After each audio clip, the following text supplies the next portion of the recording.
Hoy es de osteoporosis.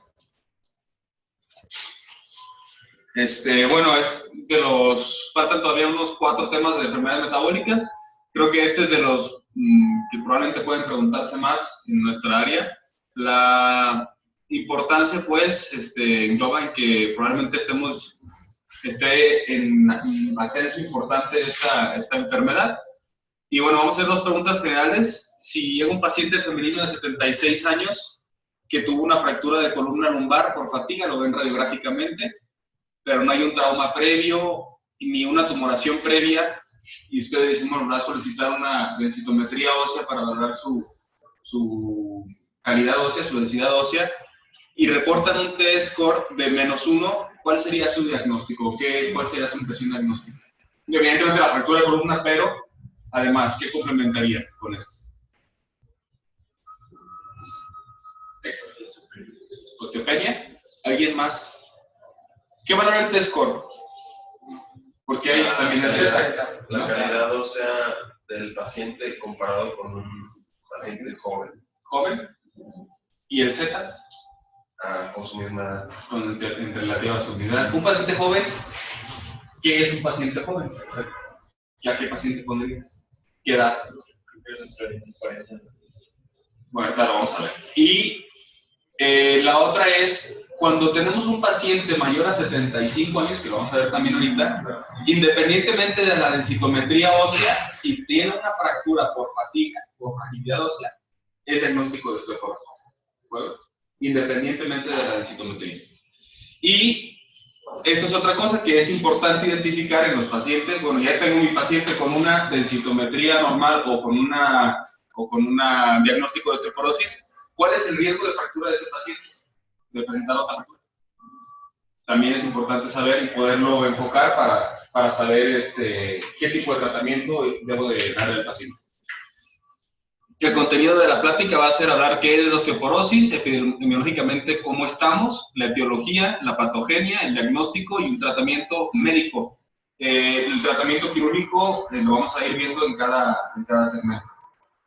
La definición de manera general, pues en los libros que revisé lo dicen como es un hueso poroso que está relacionado con una disminución de la formación ósea o un aumento o un desbalance entre la formación y la reabsorción ósea, ya sea por los osteoblastos o los osteoclastos, según esa situación.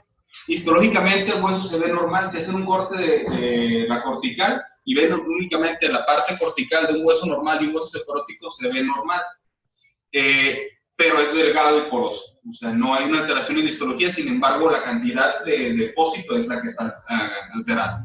Y evidentemente eso conlleva un aumento de la fragilidad. Hay una norma oficial, una guía de práctica clínica de la osteoporosis, perdón, que es esta, y ella en esa se define como una enfermedad esquelética crónica, progresiva, que está caracterizada por esto, por una masa ósea disminuida y con un deterioro de la microarquitectura del tejido óseo. Lo que va a llevar, obviamente, al aumento de la fragilidad, que es la disminución de la fortaleza, la fragilidad y consecuente incremento del riesgo de fractura. Epidemiológicamente, ¿cómo estamos? ¿Es realmente una pandemia? ¿Ustedes qué creen? ¿Es una pandemia la osteoporosis? En los últimos artículos ya lo mencionan prácticamente todos como una pandemia en aumento, por la cual el enfoque ya no debe de ser al tratamiento, sino a la prevención de esta patología. De manera general, en libros del 2000, ni siquiera tan actualizados, yo traigo unos más actualizados, hablan de que 22 millones de adultos con osteoporosis en Norteamérica. De estos, 1,5 millones sufren fracturas al año aproximadamente. Y evidentemente el costo de esto engloba altísimas cantidades de dinero. Y probablemente refracturas de estos pacientes, si no se da un tratamiento oportuno. La OMS estimó que para el 2050 iba a aumentar el 400% esta cifra. En un artículo que sacó a Trauma de la parte geriátrica, reportan que el 30% de los pacientes tienen una causa aparte, identificable y en ocasiones tratable. Por ejemplo, y los más frecuentes serían las mujeres que tienen edades premenopáusicas, o los hombres que generalmente tienen algo adicional, la ingesta de esteroides, que tengan hipogonadismo, otras causas que pueden ser tratables y para disminuir el riesgo de esas fracturas. Este es el artículo, se los paso al final, donde habla de todo esto. Y en esta parte sacan una estadística donde comparan la osteoporosis, la probabilidad de muerte por osteoporosis y la recurrencia de fracturas comparadas con el cáncer de ovario, cáncer de útero y de mama combinado. O sea, es altísima la incidencia y probablemente esto esté relacionado con la fractura de cadera. Cuando el paciente tenga una fractura de cadera, la probabilidad de muerte a los 5 años y 10 años es altísima y probablemente esa sea la causa.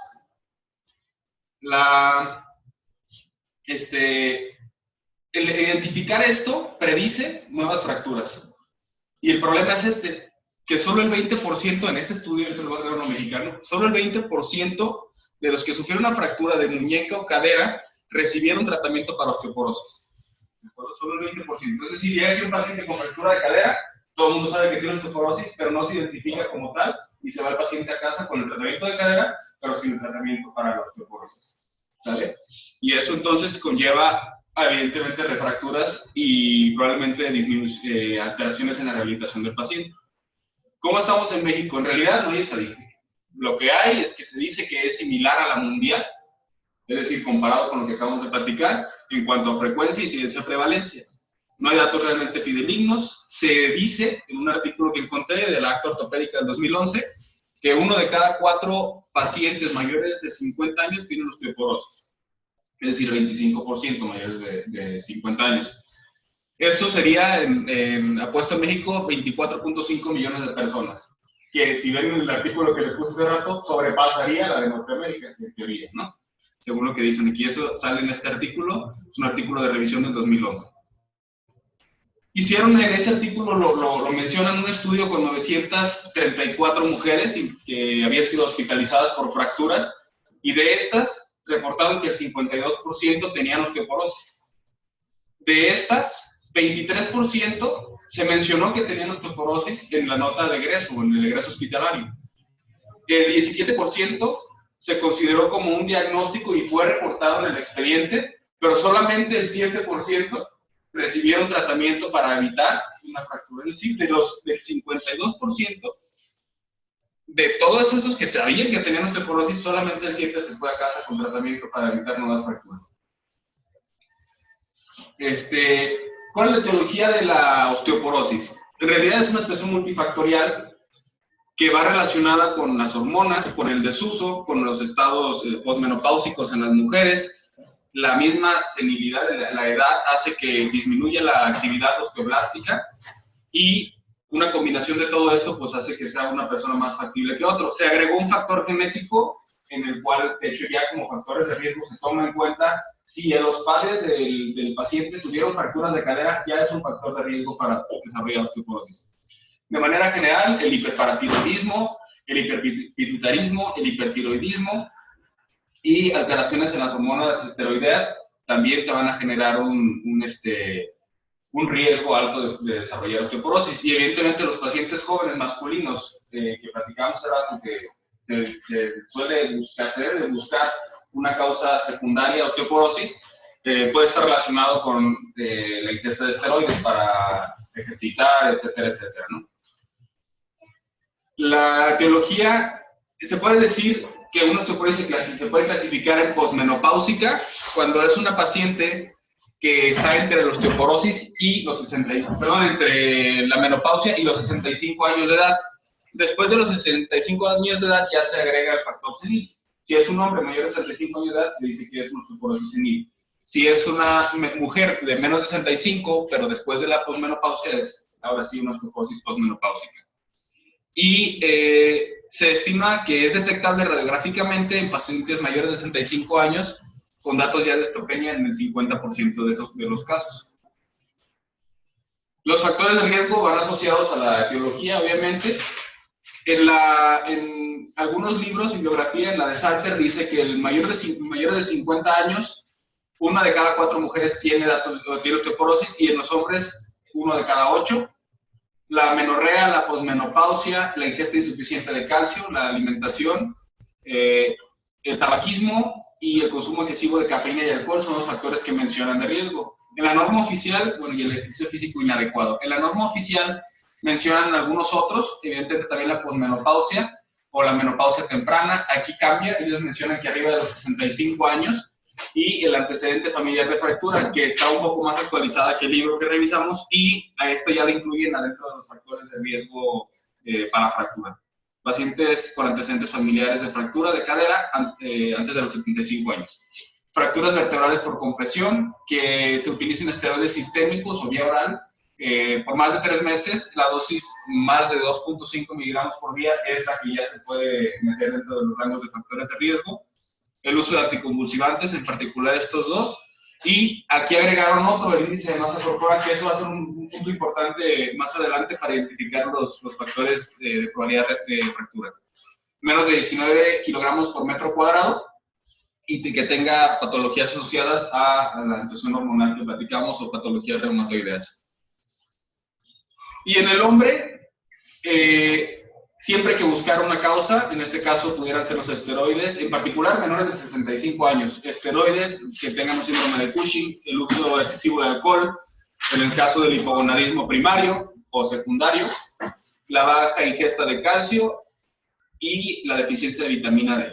El fumar y tomar alcohol pues son de los factores que prácticamente se encuentran en la mayoría de los casos de menores de 65 años que tengan osteoporosis en hombres. La patología, pues es como platicaba en la definición. Hay una alteración en el depósito y resolución ósea de una vértebra normal, empieza a haber cambios osteoporóticos, disminuye la misma densidad ósea y ya radiográficamente, como vamos a ver un poquito más adelante, se empieza a ver unos discos bicóncavos que son característicos pues de estas columnas. Macroscópicamente, pues el cuello femoral, el cuello humeral, el radio distal, se deben de buscar fracturas, es frecuente que se encuentren ahí. Y las microfracturas vertebrales empiezan a generar deformidades hipóticas. Entonces, a la exploración física esperarías que haya una queja quizá o un comentario de disminución de la talla o que haya disminución del patrón respiratorio, alteraciones del patrón respiratorio y a la radiografía presencia de discos bicóncavos, como les decía. Clínicamente, como tal, la osteoporosis no es la que produce los síntomas, sino las microfracturas y los microtraumas que presentan estos pacientes. En algunas bibliografías mencionaban que pudiera generar un dolor lumbar crónico e intermitente. Lo más probable es que ese dolor lumbar crónico e intermitente esté asociado a las microfracturas de columna. Va a haber una reducción en la capacidad física, evidentemente de la función respiratoria, ya cuando estamos en estadios tardíos. Y hay que buscar en la exploración física fracturas vertebrales, generalmente en la mitad inferior dorsal y en la parte lumbar superior, que suelen ser asintomáticas en el 60%. Entonces es buscarlas radiográficamente, la cifosis y la pérdida de altura. Y a nivel de la cadera también puede haber fracturas, también la medida de fracturas de muñeca, y entre otras, pues húmero proximal, fémur, costillas, etc. Entonces, bueno, de las cosas más características son las fracturas vertebrales, como la fractura más frecuente de estos pacientes, y que suelen pasar asintomáticas en muchas ocasiones, pero ellos se van a quejar de la pérdida de la altura, de la talla. No sé qué pasó.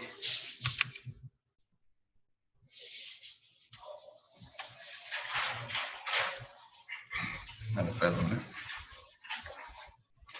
Ya vas en el segundo. ¿Cómo?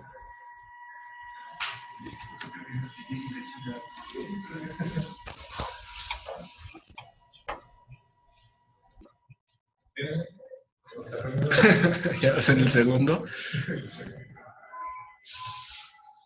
Ahí está. ¿Sí?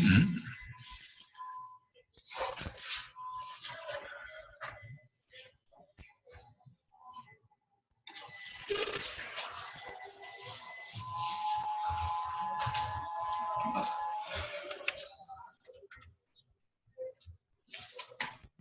Perdone. Claro que. Esto no sé qué está pasando. ¿Qué vamos a hacer?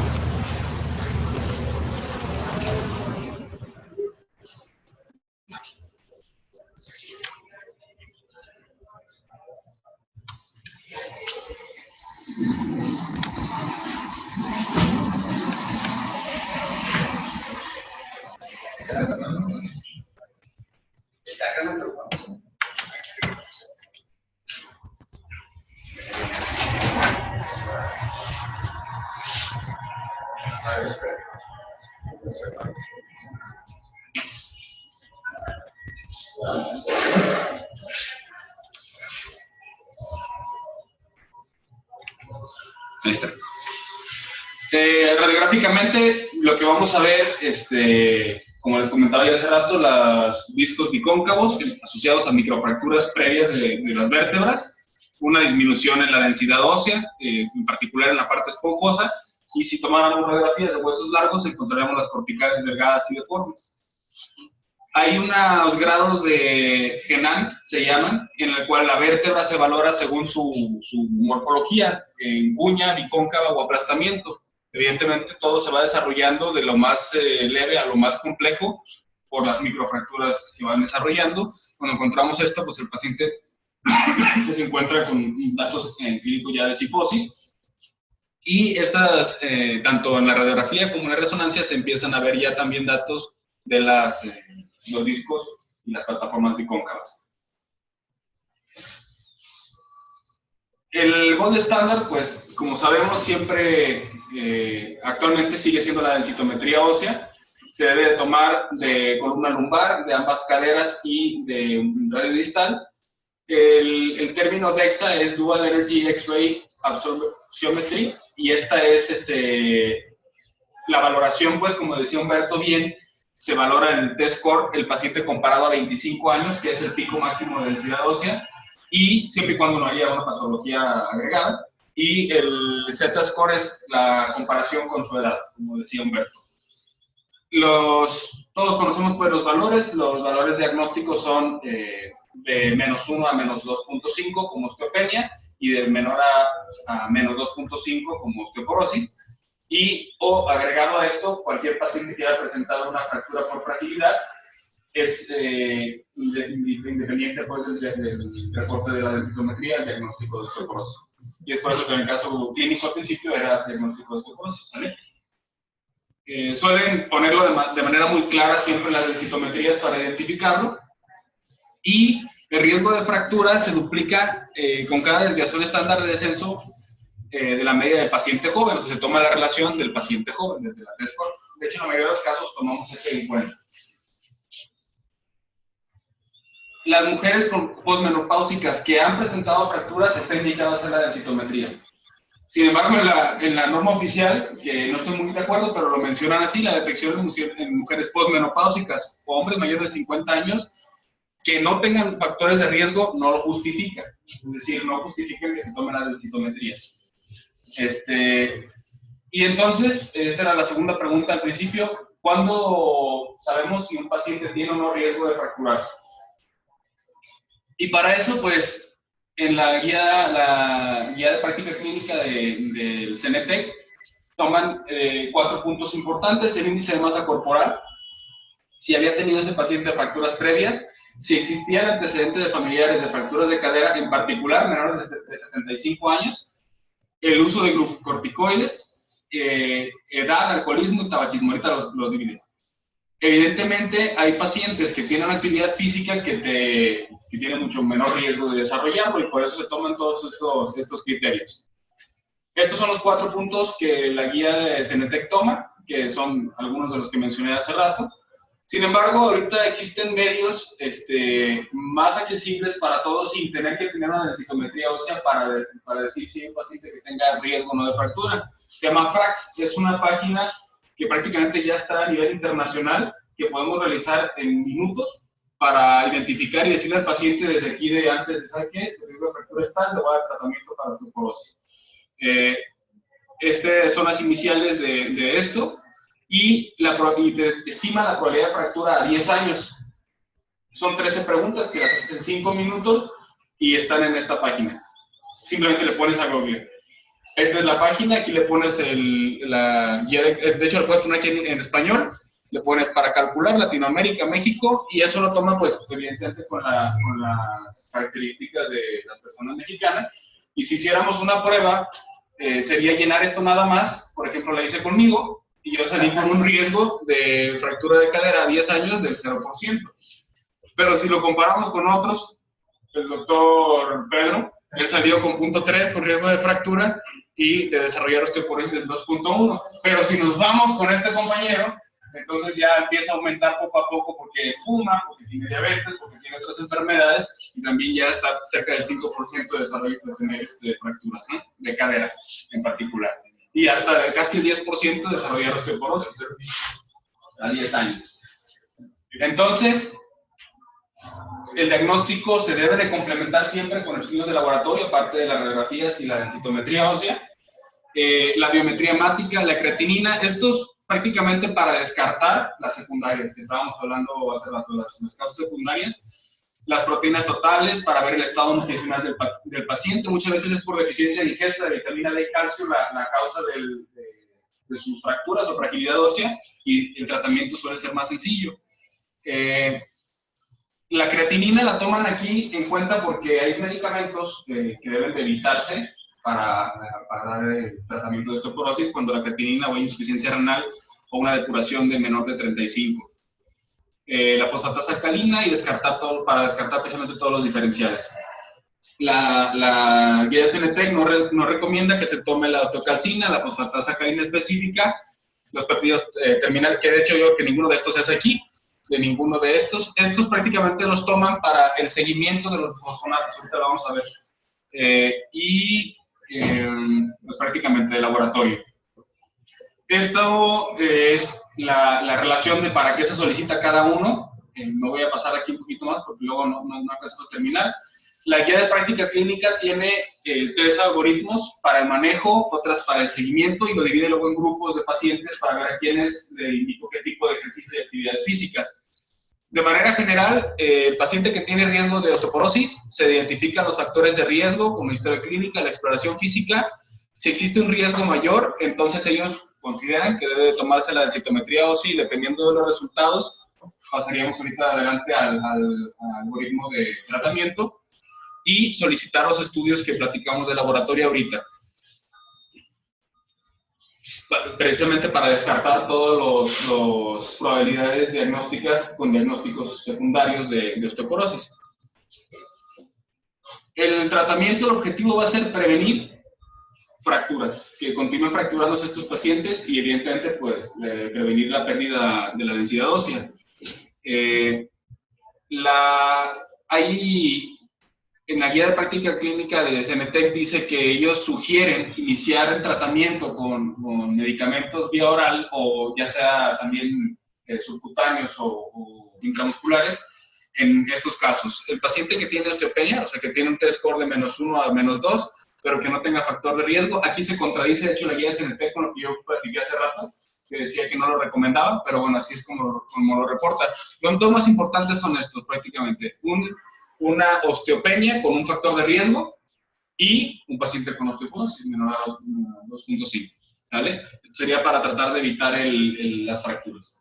Existen muchos grupos de medicamentos, los mismos hormonales, los que actúan sobre los receptores hormonales, los bifosfonatos, la calcitonina, perdón, aquí un error, y la vitamina D, el calcio, estos dos como coadyuvantes al tratamiento de la osteoporosis.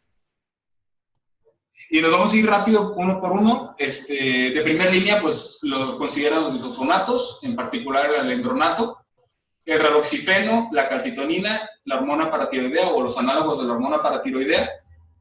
Y bueno, estos bifosfonatos son los análogos de la hidroxiapatita, así lo mencionaba en este artículo. Su función va a ser actuar sobre la actividad osteoclástica, disminuyendo su función y por lo tanto disminuyendo la pérdida ósea.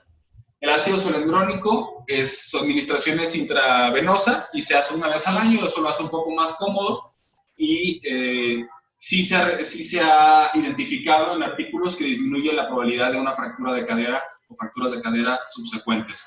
El detalle de estos medicamentos es que no son bien tolerados vía oral y por eso se trata de que las administraciones sean lo menos periódicas para que sea un mayor cumplimiento de tratamiento. Cuando son vía oral, por los síntomas y por lo que la tasa de absorción es muy baja, entonces piden que esté en ayuno, que dure 15 minutos en ayuno después de haberlo tomado, que lo haga con un vaso completo de agua y que posteriormente permanezca 1 hora en mi pedestación. Esas son las indicaciones. Entonces, eso dificulta el tratamiento vía oral de los bisfosfonatos y por lo tanto el paciente no suele cumplir con el apego al tratamiento y evidentemente no va a disminuir el riesgo de fracturas. Sin embargo, y agregado a esto puede generar una reacción pseudogripal por 24 horas después de la administración, generalmente con los que se administran en vías intravenosas. Estos medicamentos han demostrado que sí incrementan la densidad y que sí previenen las fracturas vertebrales y no vertebrales. Por lo tanto, se consideran pues, de primera línea y también por accesibilidad. En mujeres mayores de 75 años, posmenopáusicas, que habían presentado una fractura, está indicado iniciarlas en ellos. Pacientes de 65 a 74, pero que tienen el T-score de menos 2.5, como lo puse hace rato, también está indicado. O pacientes que tienen menor de 64 años, pero que tienen 3.5, o sea, el riesgo de fracturas altísimo, también está indicado iniciar con bifosfonatos. Hay un artículo que habla sobre el efecto de los bifosfonatos, busqué en la actualidad, este es un metaanálisis de 2017, en el cual continúa diciendo que sigue, bueno, la comparación era ver si todavía siguen siendo los medicamentos de primera elección para el tratamiento y concluye que sí, que está comprobado que el bifosfonato disminuye el riesgo de continuar con fracturas por osteoporosis, tanto vertebrales como no vertebrales, con estos índices de odds ratio, pues, de seguridad. Entonces, actualmente esa es la primera línea de tratamiento, los bifosfonatos.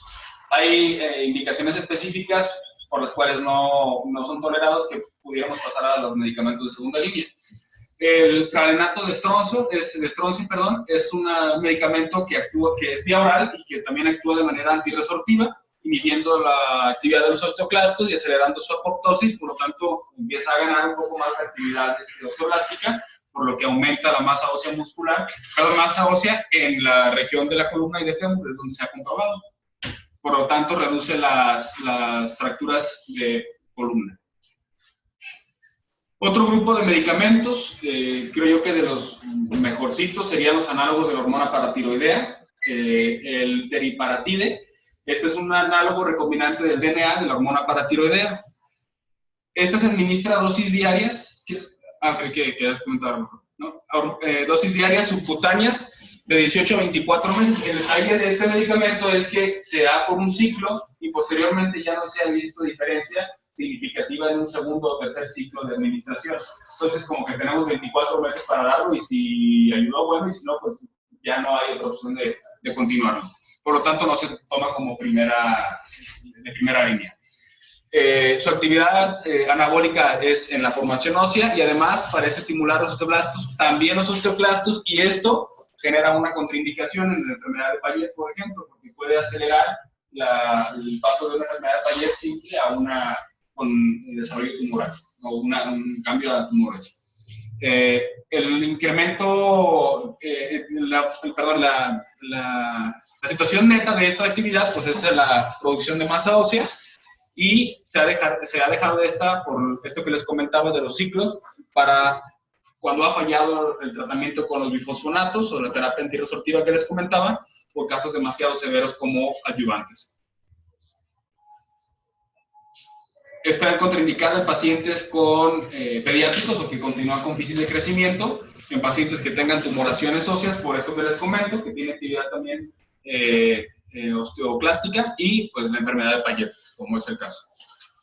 Lo que les platicaba de que solo se recomienda utilizarse de 18 a 24 meses y posteriormente pasar a una terapia antirresortiva, puede ser el estroncio que les comentaba o los bifosfonatos. Por esta situación en particular que no se conoce bien, si en un segundo o tercer ciclo tiene alguna función, se requieren aún más estudios sobre este medicamento. En el DAO Geriatrics dice que este es el único medicamento realmente efectivo para estimular la producción de hueso por los osteoblastos. Porque los otros grupos actúan sobre la parte resortiva, este sobre la parte productora de hueso, ¿sale? Y la terapia de reemplazo hormonal es otro de los grupos que se utiliza de manera frecuente. Este te ayuda y es eficaz para prevenir las fracturas vertebrales y no vertebrales, incluyendo cadera.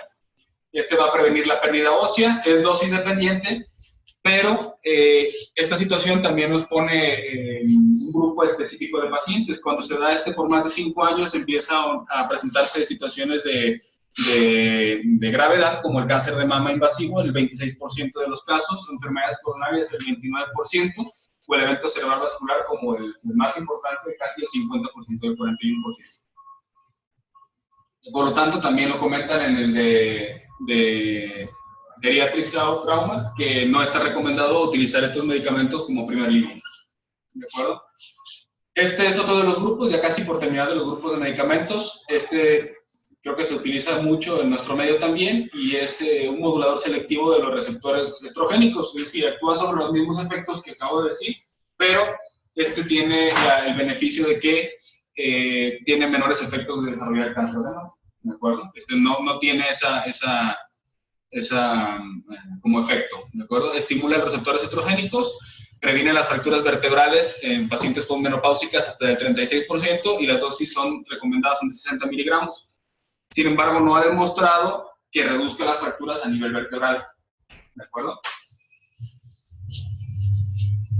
Se toma en primera línea en pacientes posmenopáusicas para prevención del tratamiento, y siempre va como coadyuvante. De hecho, cualquiera de los medicamentos, ya sea los bifosfonatos, todo con calcio, si tiene una alimentación oportuna de 500 miligramos, y si no es oportuna, de 1000 a 1500, ¿de acuerdo? Eso, por ejemplo, los ancianos pudiera cambiar.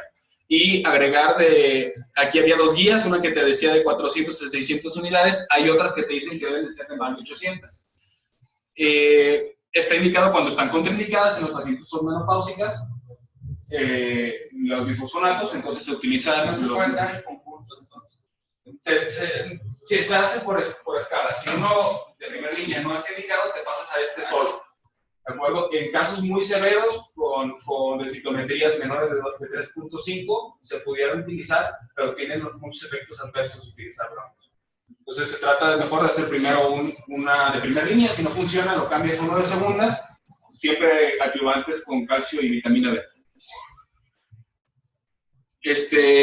Lo que les comentaba, que sí no tiene ese efecto, sino es protector para el cáncer de mama, pero sí incrementa de la relación de 1.44 a 3.32 los eventos de tromboembolismo venoso, entonces también tiene sus indicaciones específicas.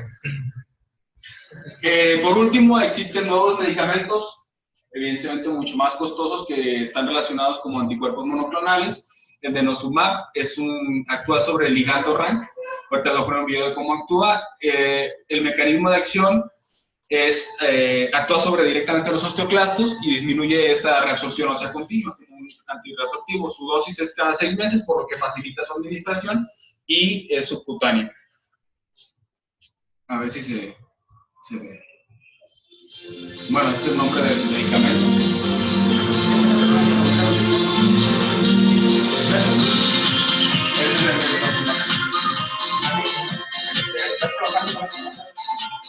Postmenopausal osteoporosis is a chronic progressive disease caused by excessive bone resorption by osteoclasts.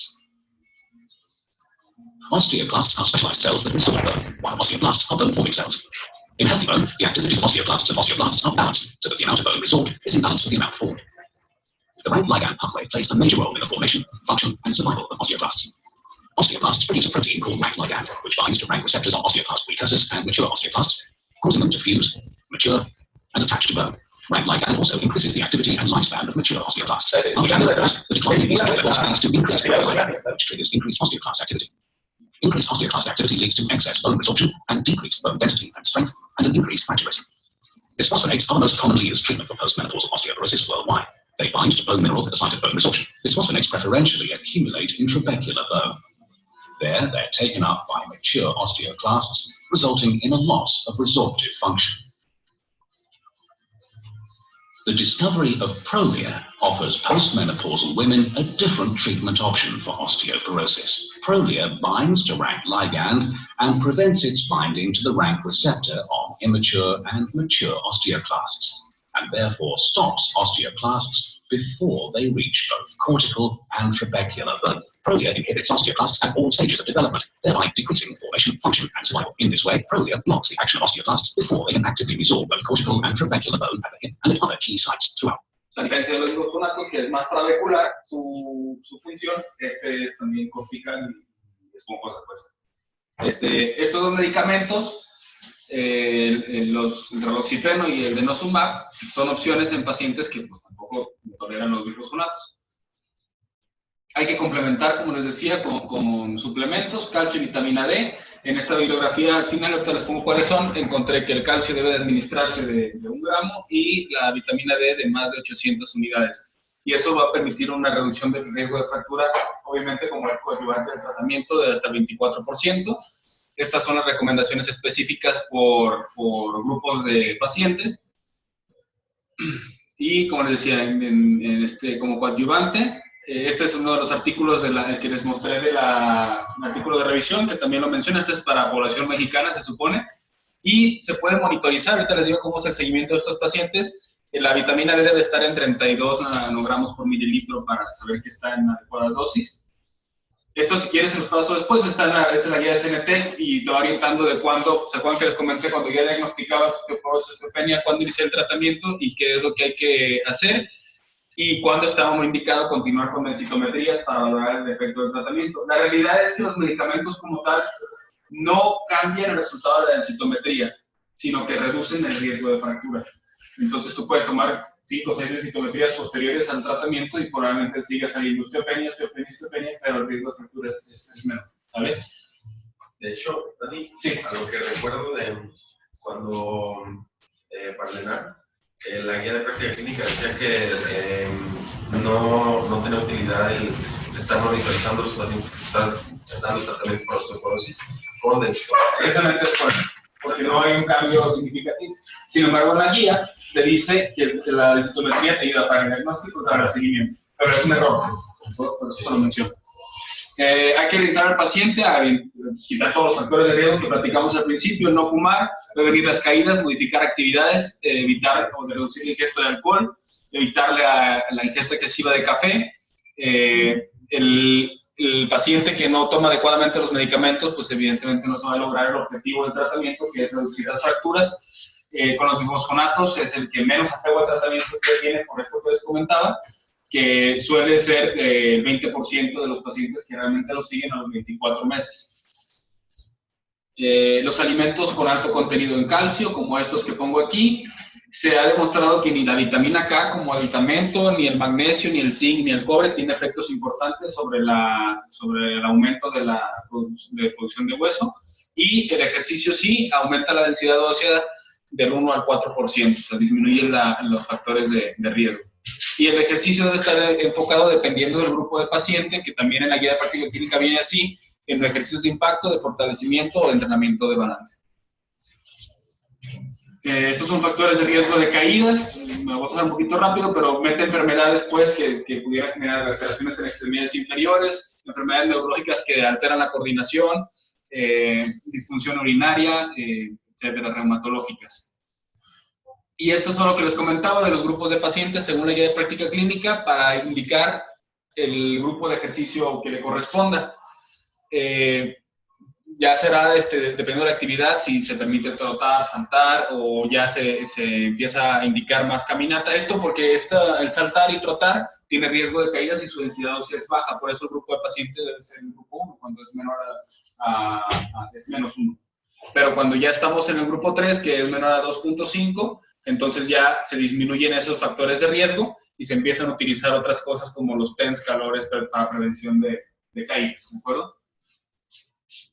De hecho, aquí hasta el final lo menciona, como precauciones, pues, no realizar ejercicios de alta intensidad comparado, pues, con los del grupo 1. Y bueno, ya casi para terminar, a largo plazo, no hay que olvidar que es una enfermedad crónica y requiere seguimiento. En la guía, como les comentaba, lo refería que estaba sugerido hacer la densitometría cada 2 años. Sin embargo, encontré bibliografía donde dice esto que les comentaba, que no hay cambios realmente con los tratamientos médicos.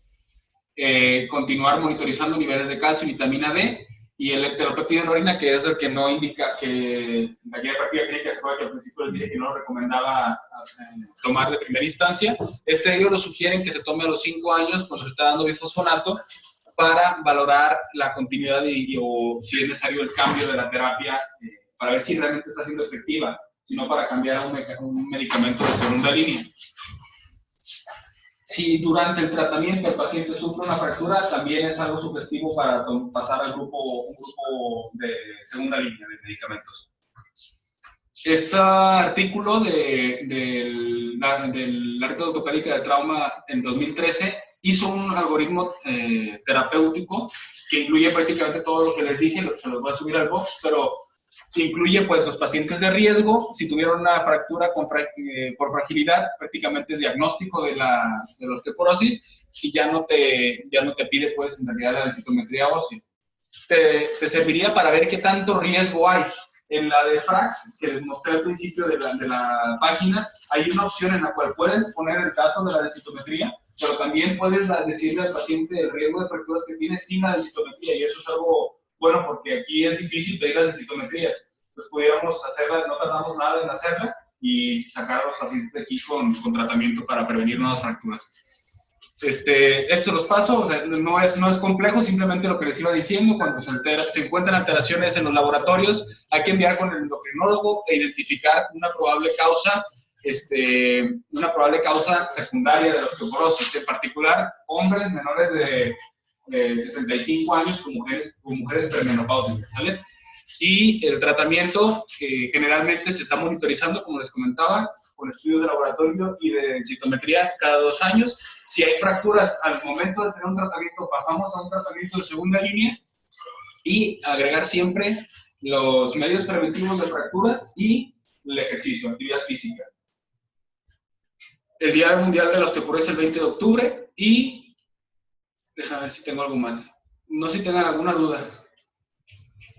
La parte del manejo quirúrgico, que es también muy extenso, en particular en columna, porque bueno, de huesos largos sabemos que lo que existe ahorita son implantes de bloqueo, que utilizamos doble cortical, y en dado caso necesario que sea mucha la osteoporosis, aumentar los tornillos. O sea, prácticamente se engloba en eso. Evitar factores de riesgo para fracturas o para que se fatiguen los implantes, porque prácticamente la carga la lleva el implante, y el riesgo de fracturas proximales o distales al implante se aumenta muchísimo en estos pacientes. Y en columna depende mucho de la calidad ósea, pero desde la situación más delicada serían las vertebroplastías, menos delicada, pero que tampoco tiene alta tasa de éxito o simplemente se enfoca al dolor, es la vertebroplastía. La cifoplastía casi no se utiliza en osteoporosis, se trata de evitar porque el riesgo de fracturar la cortical posterior es alto, ocupa el material, y el instrumental con aumentación también está reportado, pero debe ser lo ideal, tornillos canulados. Hay tornillos que tienen un espacio para pasar la cánula y se pasa el cemento de baja densidad ahí, entonces es un tratamiento con materiales oportunos, es muy complejo hacerlo así. Pero bueno, hay muchos artículos enfocados en el tratamiento quirúrgico de osteoporosis en ortopedia, entonces lo vamos a ver en cada módulo de esa área. ¿Tienen alguna duda? ¿La obesidad sigue siendo un factor protector? ¿La obesidad? Para la osteoporosis. No, es un factor en contra actualmente. De hecho, ¿te acuerdas en los factores de riesgo?